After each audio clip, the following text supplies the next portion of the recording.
WrestleMania 41-এ Roman রিংসের প্রতিপক্ষ কে হতে চলেছে?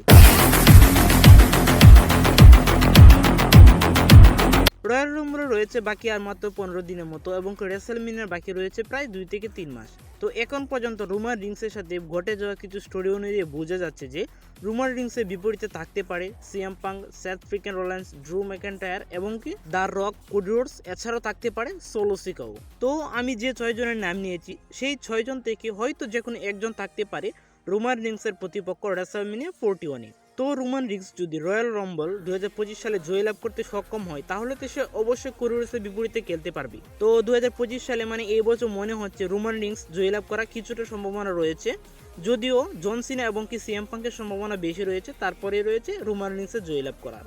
তো রোমান রিংস যদি রয়্যাল রাম্বল জয়লাভ করতে পারে তাহলে রোমান রিংসের প্রতিপক্ষ হবে কোডি রোডস। এবং কি দ্য রক কিন্তু রয়্যাল নেটফ্লিক্সে এসেছিল এবং তার সাথে আমরা দেখতে পেয়েছি রোমান রিংসের একটি বন্ধুত্ব।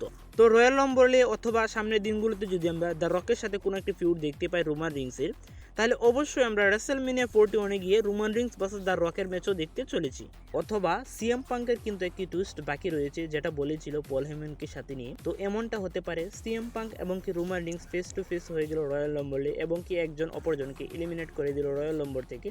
সেখান থেকে তাদের স্টোরি আবারও শুরু হলো এবং কি ফাইনালি আমরা রেসেলমেনিয়াতে গিয়ে রোমান রিংস ভার্সেস সিএম পাঙ্কের ম্যাচ দেখতে চলেছি। এমনটা হতে পারে, অসম্ভব কিছু না। এবং কি সেথ রোলিন্স ভার্সেস রোমান রিংসের ম্যাচও হতে পারে, কেননা সেথ ফ্রিকেন রোলিন্স ভার্সেস রোমান রিংসের একটি স্টোরি টেলিং তো আমরা বছরের পর বছর দেখতেই চলেছি এবং তাদের মধ্যে ম্যাচও দেখতে চলেছি।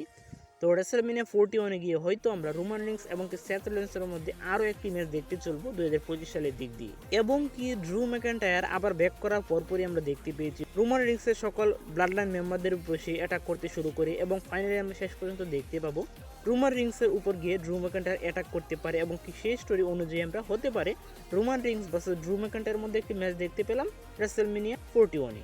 এবং কি সর্বশেষ রয়েছে সোলো সিকোর সাথে কি আমরা আরও কোনো ম্যাচ দেখতে পাবো রোমান রিংসের? হতে পারে একটা স্টোরি ভাবে অন্যভাবে কোনো একটা স্টোরি অনুযায়ী আমরা দেখতে পেলাম রেসেলমেনিয়াতে গিয়ে আবার হলো Roman Reigns versus solo secure মধ্যে একটি সিঙ্গেল ম্যাচ। তো আজকের ভিডিওতে যে ম্যাচগুলোকে নিয়ে আলোচনা করেছি তার থেকে যে কোনো একটি ম্যাচ আপনারা রেসেলমেনিয়া 41-এ গিয়ে দেখতে পাবেন। তো রেসেলমেনিয়া 41-এ রোমান রিংসের ম্যাচটি কার বিরুদ্ধে থাকতে পারে জানিয়ে দিন কমেন্টে আপনার সম্পূর্ণ নিজস্ব মতামত। তো আজকের ভিডিও এই পর্যন্তই। ভিডিও ভালো লাগলে অবশ্যই লাইক, কমেন্ট এবং কি সাবস্ক্রাইব করে পাশে থাকবেন। ধন্যবাদ সবাইকে।